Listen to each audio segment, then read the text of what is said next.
Welcome to this week's Ask GMBN, and it's a special one, I think, this week because we're joined by Steve Jones from EMBN. Yeah, nice one, Mark. Steve, nice of you to be here. It's nice to be here. I'm just thinking it's just like being back in school. I mean, like all this stuff on the desk here, Trisha for Gary. What's all that about? It does not say Trisha for Gary right there, okay? Okay, Gary for Trisha. Gary for Trisha. Yeah, it is a little bit like that. The shed is a little bit being at school. Yeah. Right, we're looking forward to answering your questions that you've sent in to ask. I'm going to get straight into it. See if I can stump this guy, right? I'm already stumped. Let's get into the first question from Domagoy Rajin, and it says, "Can skiing goggles be used for be good for MTB?" Are they going to be any good in the dirty Welsh woods with a kind of tinted lens? I'm not so sure, Mark. They can be dark, can't they? But I reckon on a bright sunny day, you could get away with skiing goggles. You can do. One thing I would say, you need to be careful they do fit in your full face helmet. Yeah, that's if true. you're wearing a full face helmet. Yeah, you might be one of those guys with like open face goggles on, smiley cheeks. Bandana. Yes, bandana. It could work. I remember the first day I went out riding with riding glasses on, riding cross country, and this was a long time ago, and I'd resisted, and I thought I'll try it, see what all the fuss is about. All these people with their stylish glasses on. And it was a revolution. I was like, oh, it makes so much difference. My eyes weren't streaming with water, and it does make a difference. I think, it does. Look after your eyes is a good thing to do, I think. Yeah, generally in life. Totally. Generally in life. So we're saying you could do it. I don't think Steve thinks it's a bad idea, but I think you'd get away with it. Although you will have someone come up to you and go, "Are those skiing goggles?" And I'm not sure that's a good look. Right, Sold and Stole says, "Will starting mountain biking with a backcountry and competitive freeride skiing background allow you to progress faster on a mountain bike?" Well, that's an interesting question, that one. That is an interesting question. Michael Pascal, one of the greatest World Cup downhill racers ever. He comes from a huge ski background, and he's won 2 or 3 World Cup downhills. Yeah, Cedric Grazia. Yeah. Also, around the same time, rider, right? Yeah, kind of mid to late 90s. Yeah, both ride some. Yeah, so I think it depends on your mindset, really. I mean, it is possibly a transferable skill. It has been shown. But only you know whether you can do it or not. Yeah, I mean, I'm sure there's evidence of a backcountry free ride skier who's terrible on a mountain bike. I'm pretty sure there must be that guy out there. Yeah. But I think if you've got a sporting background of any kind, and you've taken a sport to a point where it's really tested you, it's always going to be an advantage. It's always going to be an advantage into any sport you go to next. But yeah, there is evidence out there that there's some racers who have definitely progressed quicker because they've done a bit of skiing. You could do some bowls as well if you wanted to. You could do anything you wanted to. Get competitive. I feel like you found the one sport that maybe wouldn't help you to go mountain biking. Bowls. I don't know. Can we move on to the next question? Next question. I feel a bit scared in this Ask GMBN room. It's the shed. It scares a lot of people. It is. It's quite intimidating. It's scary. This boy is intimidating. Little Dan Lloyd. Little Dan Lloyd, he's intimidating. VILLAGEINVADER Films says, "Can you use a 27.5 wheels on a 29er bike, or put 27.5-inch fork and wheel on a bike that comes standard with 29?" So what's the guy's name or her name again? VILLAGEINVADER Films.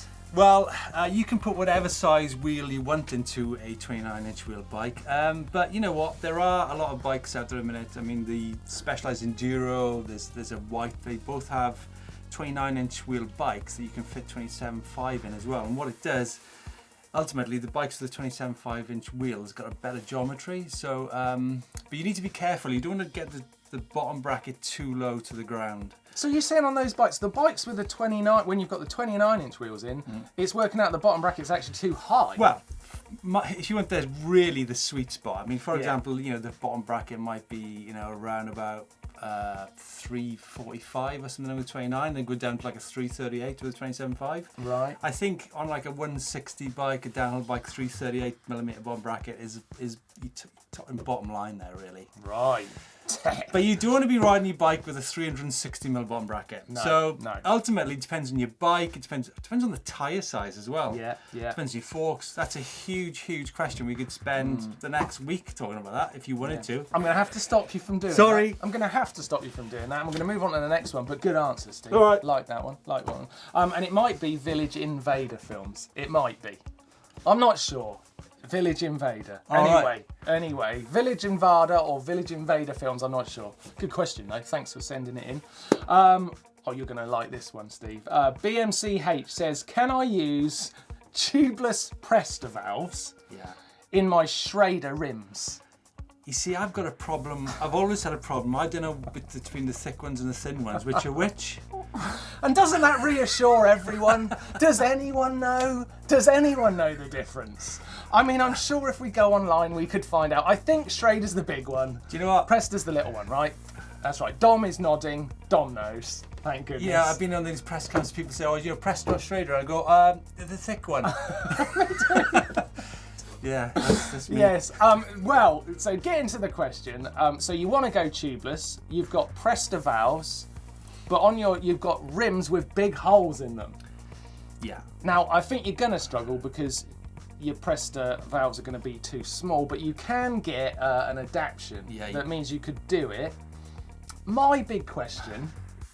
I know what's coming. Why don't you just use Schrader valves? You could, couldn't you? You could, because that would be that would make more sense. Yeah. But you just, BMCH is like, no, I will not get different valves.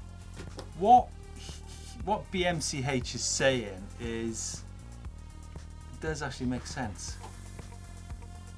Wow. We're seeing thinking happening. We're seeing thinking happening. But I kind of agree with you as well. You can do it. You can do it. You can buy an adaptation that means that basically you can make that hole smaller and it'll work. And valves, Presta valves that will actually seat in a wider hole. But BMCH, I think you should champion the Schrader valve cause and stick to it. Yeah, because basically we all like the thick one. Yeah. We all like the thick one. It's exactly. just easy. You can go to a car garage. Yeah. You know what? It's easier. And I think the little thin one looks stupid. Right, we were talking about tubeless, so let's take a quick break and take a look at the mistakes you could make while going tubeless. When you remove your valve core, there's two extra benefits you get. One of them is it makes it very easy to clean, so you can get that solution out that dries up and causes issues with it. And the second one is you can actually put sealant directly into the tyre through the valve itself using a syringe. This is far less messy than actually pouring it into the tyre, and it does mean when your tyres are seated, if you need to top up on sealant, you can do this easily. Okay, let's keep it rolling and testing Steve with these questions. Next one from LOLSTERINGU, or LOLSTERINGU. I'm getting a bit confused on these names now. I recently bought a Hanjo Taro, which I think is a Diamondback. It is a rigid road gravel bike with drop bars, and I've taken it to my local mountain bike parks multiple times recently and enjoyed it. I was wondering if I should stop this madness and buy a purpose-built mountain bike, or should I stop being a wimp and continue with my drop bar bike out on the mountain bike trails? Well, do you know what? I ride a gravel bike and fun. really enjoy it. I mean, the only problem with them is you kind of take and you push them harder and harder, buckled wheels and stuff like that. But you know what? There's some amazing value mountain bikes out there. Yeah. You don't have to break the bank to get one, so I have two bikes. I have two bikes. You can never have too many bikes. No. Everyone in this building thinks a lot of bikes is a good idea. I don't think you need to choose. It doesn't take away the fun on other bikes. No, that's true. Yeah. That's true. You don't have to buy an e-bike. Buy an e-bike. Yes, they are fun. They are fun. Yeah. I tell you what, I love a gravel bike.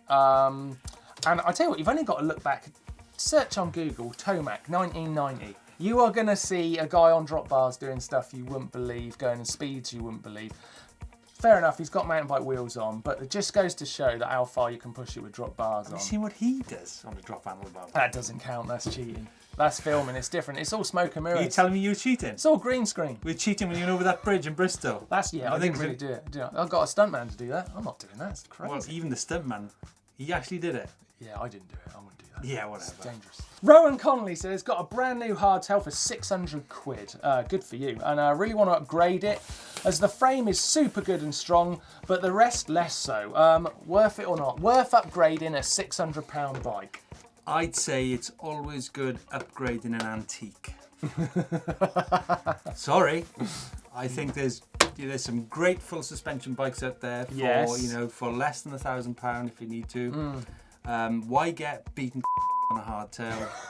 Just honestly, there's some great stuff out there now. Just move on. I'm disagreeing. You're getting both angles here. I think a good hardtail's wicked fun, and if you love the frame, man, give it some love. Yeah, if you're riding smooth single track, Martyn, but if you're riding proper off-road, you need some full suspension. You can't say you don't get both angles from GMBN. There you go. There's a pick. You pick between them.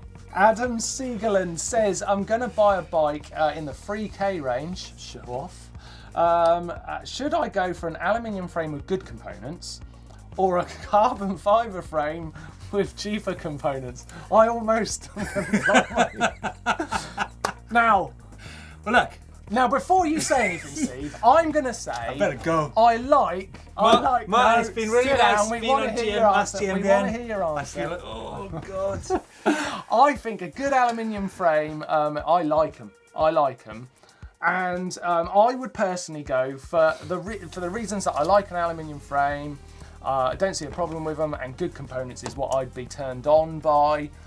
Steve's probably going to say the same, but for different reasons. Shall I just not answer the question? No, I want to hear your answer. Okay, look, basically, it does not matter on the material, whether it be steel, aluminium, or carbon fibre, or plastic, or is there any difference between carbon fibre and plastic? Same thing. It depends on how the frame is made. So you can get a great steel bike, you can actually get super light steel bikes, you can get great aluminium bikes that are good a good flex stiffness balance. You can get carbon fibre bikes that are too stiff. I mean, I'd actually be looking at the chassis rather than the components itself. So there's a lot there to think about. But generalising, right? I can see that there's a bit of a point you've got here on the carbon. Plastic. Look, Martyn, it's basically like carbon fibre is just like putting a cake together. I mean, some people put as much effort into putting aluminium bikes together as carbon fibre bikes. Easily, for sure.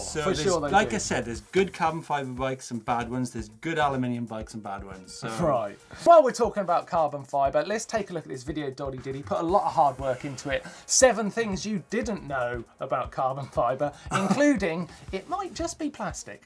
A carbon fibre is a long strand of material made from carbon atoms, and it's the fraction of the size of a human hair. Thousands of these are spun together to form a yarn, and it's these yarns that are used in the pre-preg sheets along with resin. Carbon used in manufacturing comes in 2 forms: prefabricated tubes or the pre-pregnated sheets, and it's these sheets that are commonly used these days. What is the layup? The layup is simply the manufacturing process for making a frame. They lay pre-preg sheets into a mould, often around a bladder. This question is from MALIK, ALLARD, and he says, I always seeing people fly around berms. He's not saying it's berms. Berms. B-I-R-M-S. He means berms. Yeah. And when I do it, I don't pull my brakes, but I slide out because it doesn't look like when they do it, they're using their brakes. Should I use my brakes when cornering, or am I doing it wrong?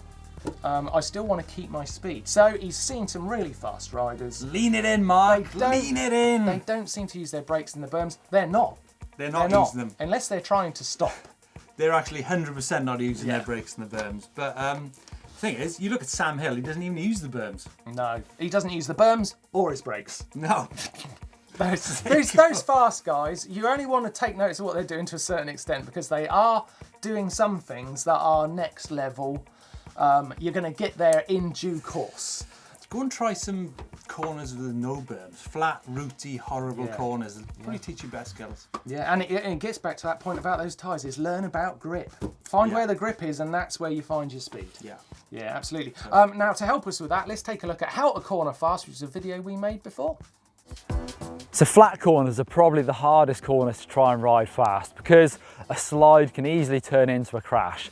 Therefore, the fundamentals are really important first. So think about those things I always talk about in cornering techniques videos. So outside foot down, trying to get your center of gravity low into the outside of the bike, angling the bike over, look into the exit if you can, but no corner is the same. Here I've got a route that runs diagonally across the trail, probably the worst direction it can be going in, so I might need to just do a slight bunny hop over that, even though I'm still looking around that corner. So to get fast around this corner, it's going to take confidence, commitment, but also very good line choice. Right, quick fire. Steve, are you ready? Guess so. Here we go. Oliver Chew says, I'd rather do big drops on a BMX so I don't knacker my nice expensive mountain bike. It's a statement, but Steve, what's your thoughts? Oliver, it doesn't matter what bike it is, it comes down to rider skill. Yeah, that's absolutely true.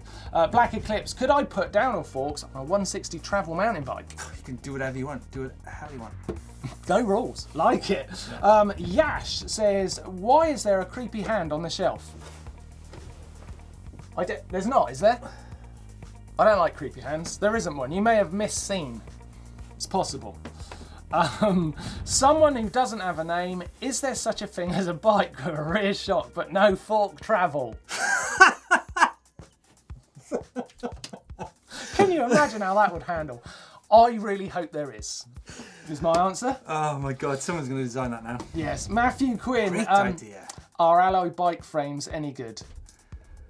We answered that earlier. Yeah, we Look, did it earlier. Whatever, alloy, plastic, carbon fibre, is that the same thing? Wood, bamboo, same thing, right? All Depends good. how it's made. A question from Archie Hunter. My question is for Doddy. Oh, this question. He's pretty tall. I'm just wondering where Doddy gets his shoes from, because he's using UK size 12, 13, which is a 456 in US sizes or something crazy.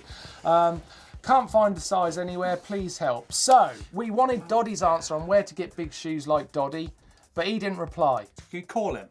Should we call him now? Call him. Hello, mate.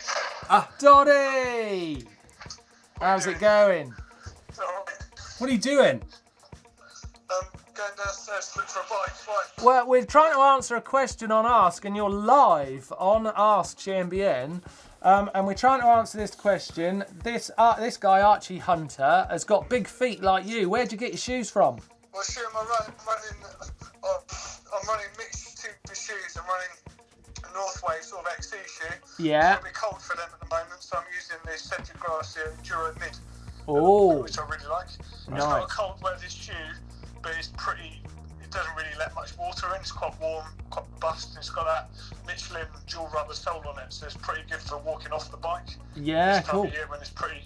This is a thorough answer, isn't it? It's Doddy. It's always a thorough answer. Right, correct me if I'm wrong. This is sent in by Daniel Christensen. His friend Anders Dahl has been taking on a little double jump that they were both out riding. They've got a bit of an argument going about what needs to change about this to make it happen. Anders is saying that he's cased it badly, but his opinion is that takeoff and landing need to be changed. Daniel thinks he might need more speed. Steve, let's take a look and see what you think he needs in this bit of video. My God! Oh, he only just made that. Wow, that was close. Oh, it made me shudder a little bit. Made me shudder. And it's sent Steve into a nervous breakdown. Oh, God. What do you think about that? Martyn. Do you want to see the second attempt? Go on, let's see the second. see Before giving an opinion. Before we give an opinion, because second attempt, surely Anders would have tried something different. I don't think we're talking with soil texture or takeoff or landing. Here he goes, here. bit of slow-mo. Oh, it's the same again. It might be worse. It just enough. Woo! Martyn, Anders. simple answer. Yeah. You need to be caning it way, way more than you are. Yeah. It's not to do with the takeoff or the landing. The landing is like whatever, deal with that. But the takeoff, you could hit that takeoff. It's long enough to hit it at a lot more speed. You could squash it through there. You would fly. So Steve, what could you throw these guys to? Yeah, you need to check out the video on EMBN from 10-time world champion Nicola Vulio's on the top 5 e-bike tips. Oh, nice. The greatest downhill rider of all time. And you got to ride with it. That is incredible. It's bonkers. It does look mad. I'm going to send you to this one. It's how to pump a manual. It's a good video, that one, because I'm good skills. Be able to use that. Make sure you hit the old globe there to subscribe, and don't forget to give us some thumbs, because we like that. See you next week. I won't be here.